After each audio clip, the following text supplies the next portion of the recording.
The training grounds of Citadel Prime stretched endlessly beneath the sky, so blue it looked artificial. Soldiers from 100 star systems bustled across the polished black fields, their armor gleaming, their weapons singing with a hum of directed energy. Plasma rifles, particle cannons, and neural disruptors hung at their sides like emblems of their civilization's sophistication. Pride radiated from them like heat from a furnace. They had conquered 1,000 worlds. They had bested black holes and torn moons apart. This was the best the galaxy had to offer. And then there was a human. Sergeant Connor Reese stood alone near the staging platform, rested his weight on a battered rifle that looked more suited to a museum than a battlefield. The wood was scratched and dull by time. The metal barrel bore scars like an old soldier's skin. There was no energy core, no smart targeting visor, no magnetic stabilization. It was primitive in a way that made the gathered soldiers shift uncomfortably, as if an animal had wandered onto the bridge of a starship. "Is that a toy?" chortled Vrexel, a towering Sarnak whose 6 arms were draped in ion shock blades. His voice clicked like dry bones rattling together. I believe he brought a relic for a child's playroom. Several others joined in the laughter, the brittle, mocking sound of those who had never been humbled. Glavrix of the Metsari hooted so loudly that a nearby instructor cast him a warning glare. Even the more disciplined Kraylon sharpshooters allowed themselves smirks behind the dark lenses of their helms. Connor said nothing. He adjusted the sling on his shoulder and looked past him to the weapon's range being prepared in the distance, where mechanical drones flickered in and out of visibility. His expression was unreadable beneath the brim of his old Earth combat cap, the same dusty green as his fatigue jacket. A long, patient silence hung in the air, thickening until the laughter faltered into uncomfortable glances. "What's the matter, human?" sneered Glavrix, striding forward with a swagger that belied his top-heavy frame. His crystalline carapace glistened like bloodied ice. "Forget your battery packs? Maybe you need a spellcaster to wind your weapon for you." Connor finally met his eyes and smiled, not with anger, but with the easy, infuriating calm of a man who knew something they didn't. "You wouldn't believe me if I told you," he said, his voice rough and low, seasoned by too many campaigns and too many forgotten places. He gave the rifle an affectionate pat, as one might a loyal hound. "This is just for close work. Thought I'd bring it for the warm-up." The aliens chuckled again, but it was softer now, wary, like soldiers recognizing something they couldn't yet define. The human was either a fool or something more dangerous, and they didn't know which was worse. A trumpet of sonic horns cut through the gathering tension, summoning all to the briefing platform. Commander Trask, a massive Zokai with skin like hammered copper, stomped forward and took his place at the dais. His voice boomed to the calm implants of every gathered soldier. "Today's exercise will be conducted under live combat conditions," he announced. "You will be evaluated on target elimination efficiency, weapon control, and tactical adaptability. Top performers will be fast-tracked for the upcoming deployment rotations." A fresh wave of excitement rippled through the crowd. Deployment meant honor, credits, and command. It was what they had all come for. "Teams have been randomized," Trask continued. "But one of you—" His eyes fell directly on Connor, and for a fraction of a second, something like amusement flickered across the commander's grim visage. "One of you will operate alone. Humanity has petitioned for special consideration." Connor tipped a lazy salute in acknowledgement. More murmuring broke out, colored now with disbelief and scorn. "One human," muttered Vrexel, folding 2 of his arms across his broad chest. "Against squads." "Let him," Glavrix growled, voice full of relish. "More sport for us." Connor strolled toward the ready line, boots crunching the synthetic gravel, while squads formed into tight, disciplined knots behind him. A slender Shan operative near the back whispered something to her companion, the translation barely reaching his earpiece. "He carries death without ceremony." He smiled to himself. Maybe one of them understood. The armory bots deployed the weaponry options, racks of shimmering death machines offered to competitors. Fusion lances, graviton displacers, quantum warpikes, all gleamed under the setting sun. Soldiers grabbed them eagerly, calibrating, syncing, test firing. Connor ignored them. He tightened the sling on his antique rifle and checked the iron sights with meticulousness born of ritual. It wasn't the weapon that mattered. It was the will behind it. As the staging field reconfigured itself into a maze of barriers, pits, and shifting hazards, a low murmur buzzed through the alien ranks. Some of the more experienced among them, veterans of real wars, not simulated competitions, were beginning to feel the first faint prickle of uncertainty. The human's confidence was not born of arrogance. It had the heavy, slow-moving weight of certainty, like a storm gathering unseen over the horizon. "Commence," ordered Trask, and the first team surged forward into the course, firing and leaping, shouting strategies over their link comms. Connor waited, watching. He had no need to rush. They had made their mistake the moment they had decided he was irrelevant, and soon they would learn just how grave that mistake was. The first squads moved like a shimmering tide across the training course, weapons flaring and shields crackling against the randomized threat arrays. Drones materialized in bursts of static, firing stun bolts and micromissiles. Automated turrets snapped into life atop jagged ridges of reinforced alloy. Alien soldiers advanced with textbook precision, executing fire and maneuver drills refined across centuries of interstellar warfare. From the observation gantry, Commander Trask and his senior officers monitored the action, faces impassive, datapads flickering in their claws and hands. Metrics scrolled rapidly: shot accuracy, threat response time, defensive formations. The aliens were good, very good, every motion rehearsed, every response calculated. Connor stood back from the line, rifle cradled easily against his chest, eyes half-lidded as if already bored. A few soldiers spared him glances between bursts of suppressive fire, expressions veiled behind helmets and visors. Some smirked, others frowned slightly, as if the human's casual posture gnawed at their sense of order. The first round ended swiftly. Most teams cleared the course with minimal losses, though a few sloppy units limped away under the indifferent gaze of the instructors. The next set assembled, moving with sharpened focus, eager to surpass the posted scores. Connor's name flashed alone on the next deployment roster. He rolled his shoulders once, loosening tight muscles, and strolled forward onto the field without ceremony. No fanfare greeted him, only a few muttered jokes and a ripple of derisive laughter from the sidelines. The course shifted under hidden grav plates, reconfiguring itself into something nastier than before, a war in the broken walls, smoke-shrouded corridors, and sniper nests. Target drones materialized, armed this time with non-lethal but viciously powerful munitions. Some of the more attentive soldiers noted the difference and fell silent. Connor moved as soon as the buzzer sounded. He did not sprint, nor hug cover like the others had. Instead, he walked, calm and deliberate, rifle loose in his hands. His first shot came without warning, a sharp crack that seemed almost vulgar amidst the hiss and thrum of high-energy weapons. A drone exploded midair, spinning into fragments. The aliens, watching, blinked in confusion.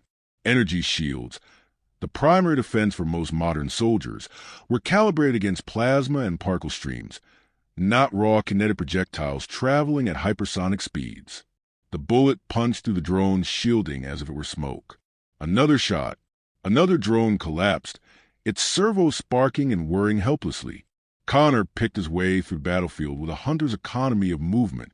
Where the alien squads had relied on saturation fire and automated assistance, he used timing, positioning, and an almost preternatural understanding of threat trajectories. His shots were sparse but devastating. Every pull of the trigger yielded results. In the observation deck, Commander Trask's brow furrowed. "Primitive," muttered one of his adjutants, a slim avian creature named Solrix. Yet effective. Trask said nothing. His gaze sharpened, watching the human thread his way deeper into the killing grounds. A cluster of high-durability drones converged, launching a coordinated assault pattern. They were designed to force opponents into errors through sheer volume of fire. Plasma bolts and kinetic darts ripped through the air, carving deep scars into the ground. Connor didn't run. He dropped into a crouch behind a fractured wall, flipped the rifle's bolt with a smooth, practiced motion, and fired 3 times in quick succession. 3 drones fell. He shifted position, ghosting through the ruin before the remaining machines could recalibrate. The watching aliens leaned forward involuntarily. The human was outnumbered, outgunned, and technologically inferior. Yet he was dismantling the exercise with surgical precision. Vrexel's fists clenched at his sides. Glavrix hissed a low, disbelieving sound through jagged teeth. Even the Shan operative, her multifaceted eyes reflecting a dozen images of the field, whispered, "He is not fighting the battle they designed." Connor reloaded methodically, ignoring the artificial thunderstorm brewing overhead, ignoring the sharp stink of burning composites. His world shrank to a tunnel of focus. Target, distance, wind, movement. One after another, the threats fell. When he reached the extraction beacon, the course's virtual endpoint, a full 30 seconds faster than any previous team, a long silence greeted him. The human paused, glancing up toward the observation platform. His face was unreadable, but there was a glint of something ancient and dangerous in his eyes, a relic of the species that clawed its way out of gravity wells and across the stars through grit and sheer bloody-mindedness. Commander Trask stood, muscles rippling beneath his ornate battleplate. He gave a slight nod, a gesture of recognition, and keyed the public channel. Sergeant Reese. Pass. Priority certification granted. Connor tapped the side of his helmet in a mock salute and slung the rifle over his shoulder. He strode back toward the staging area, leaving the stunned aliens in his wake. The murmur began almost immediately, low and fevered. Questions spilled like broken dam valves. How could an ancient projectile weapon outperform plasma? Why didn't the drone's shield stop the bullets? How could a human move through live fire without powered armor? Most troubling of all, if this was what the human could do with a so-called primitive weapon, what else was he hiding? Glavrix smashed a fist into the railing, cracking the composite material. "Tricks," he growled. "Old magic." But Vrexel was silent, brooding, because somewhere deep inside, buried beneath layers of pride and arrogance, a seed of doubt had been planted, and it was growing. The false calm that settled over the training grounds was brittle, a thin crust over seething uncertainty. Soldiers returned to their squads, pretending to recheck their weapons or adjust their armor, but their eyes kept darting toward the human, toward the man who had turned a relic into a reaper's scythe. Connor Reese leaned against a stack of supply crates, rolling a battered cartridge between his fingers, his expression unreadable. He wasn't gloating. He wasn't even smiling. He was simply waiting, like a man who knew the second act was about to begin. Commander Trask remained silent on the dais, consulting something on his datapad. The instructors clustered around him, voices low, glances sharp. After a moment, the commander raised one thick, scarred hand. "Prepare for unscheduled live combat evaluation," he announced, his voice amplified across the grounds. A ripple of confusion raced through the assembled soldiers. Live combat evaluations were rare, reserved for wartime conditions or emergency response drills. They were dangerous by design, because they were meant to kill those who couldn't survive the real thing. Before anyone could protest, the skies darkened. Dozens of heavy assault drones dropped from low-orbit deployment platforms, their bulky forms bristling with heavy weaponry. Unlike the training drones, these models were battlefield-grade, programmed for seek and destroy missions without restraint. The instructors scattered to observation bunkers. Shields flared to life around the perimeter, trapping everyone inside. Connor straightened slowly, the cartridge still rolling across his knuckles. Glavrix snarled, activating a shimmering personal barrier around his crystalline form.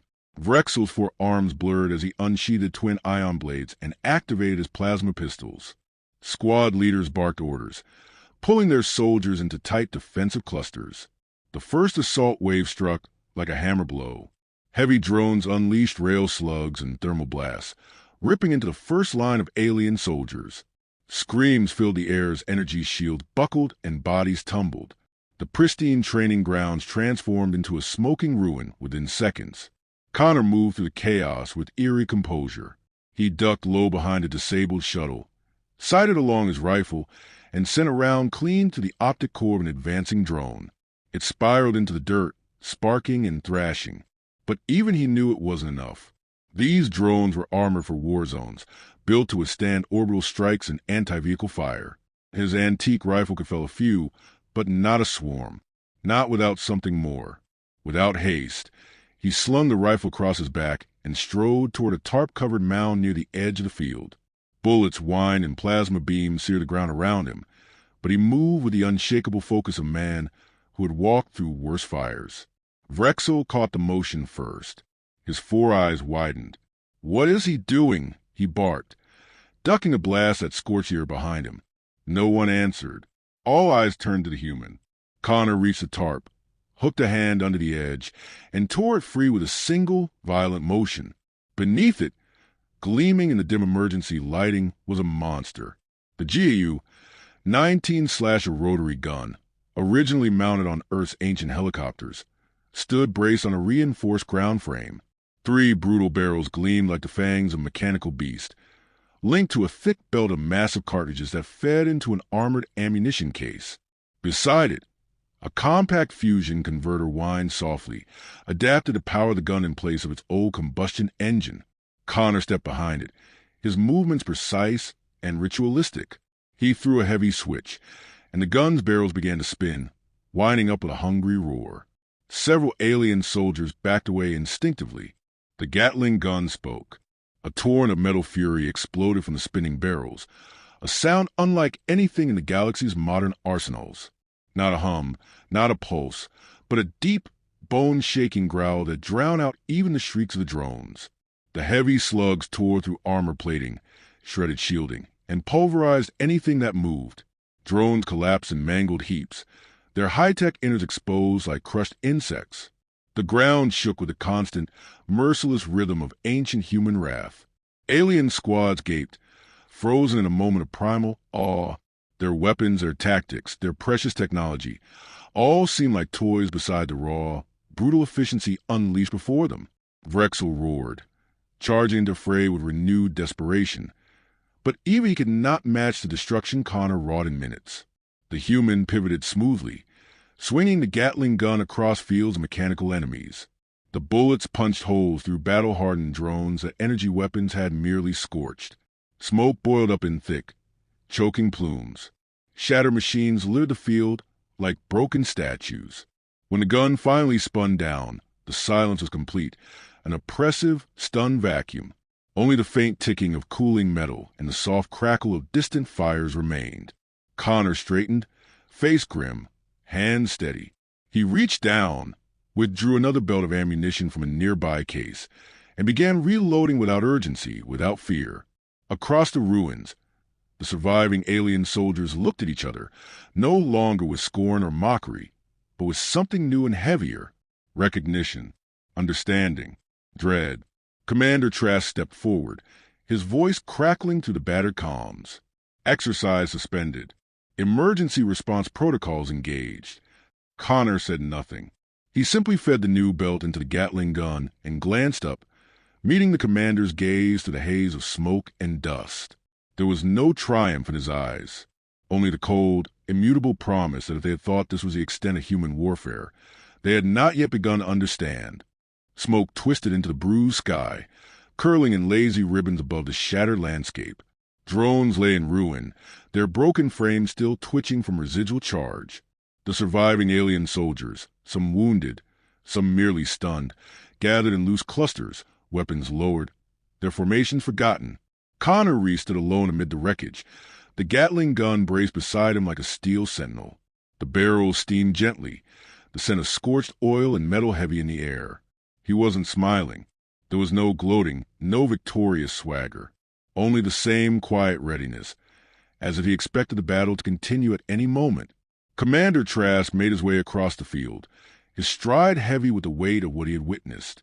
Around him, the instructors fanned out, taking silent assessments of the devastation. No one attempted to restrain Connor. No one even suggested it. The human shifted his stance slightly as Trask approached, but otherwise remained still, hands resting lightly on the reloading handles. "You were supposed to demonstrate adaptability," Trask rumbled, his deep-set eyes narrowing. "Not annihilation." Connor tilted his head, considering the words. "Adaptability is annihilation," he said, voice low and matter-of-fact.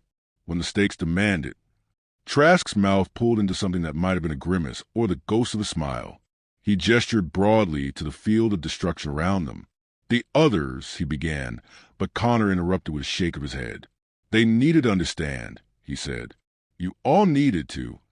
The gathered soldiers watched the exchange with rapt attention. Even Galactic, his armor scorched and cracked, said nothing. The contempt that had once burned so brightly in his crystalline eyes reduced now to quiet calculation. Vrexel flexed his 6 arms uneasily, his once proud bearing shadowed by a growing wariness he could not shake. The silence stretched. Somewhere in the distance, a damaged drone sputtered and collapsed. You think we fear you, human? Vrexel finally growled, stepping forward, voice heavy with stubborn pride. Connor met his gaze without flinching. Fear's not the point, he said. Understanding is. He bent, lifting one of the shattered drones with a grunt, and held it up for them all to see. The hull was rent open, circuitry exposed, armor peeled back like the skin of a fruit. You built this to survive everything you know, he said, voice rising just enough to carry across the field. Plasma, radiation, gravitic distortions. You built it to fight wars you understand. He dropped the wreckage at his feet with a hollow clang. But humanity doesn't fight wars you understand. The words cut deeper than any bullet. They landed in the assembled soldiers' minds with a heavy, uncomfortable finality. We fight with what we have, Connor continued, each word deliberate, carved from some ancient reservoir of memory and blood. We improvise, we endure, and when that's not enough, he gestured to the Gatling gun, we invent new ways to break you. Galactic shifted uneasily, the motion scraping crystalline plates against each other. Solrix, the slender avian, folded her wings tight against her body, feathers flaring with unease. Commander Trask folded his massive arms across his chest. Why reveal this now? He asked, genuinely curious. You could have hidden it, waited. Connor gave a thin smile, almost regretful, because you won't be fighting training drones when the real war comes. You'll be fighting things that don't care about your elegance or your tech. And when that happens, you'll need to remember something simple. He stepped forward, slow and deliberate, letting the weight of his words settle into the cracks of the shaken gathering. Victory doesn't go to the one with the cleanest weapons, he said, or the brightest armor, or the fastest ships. He stopped just before Trask, close enough that the gathered soldiers unconsciously tensed. It goes to the one who refuses to die. The words rang out like a gunshot, sharp and undeniable. For a long moment, no one spoke. Even the battered wind seemed to hush, waiting. Then Trask gave a slow, deliberate nod. You have made your point, he said. His voice lacked its earlier edge, replaced by something heavier. Respect, or perhaps something older and more dangerous. Acknowledgement. He turned to gathered soldiers, his booming voice cutting through the haze. Let it be known, he declared, that Sergeant Connor Reese of Terra has completed all evaluations with distinction, effective immediately. He is authorized for command assignment within the Vanguard Corps.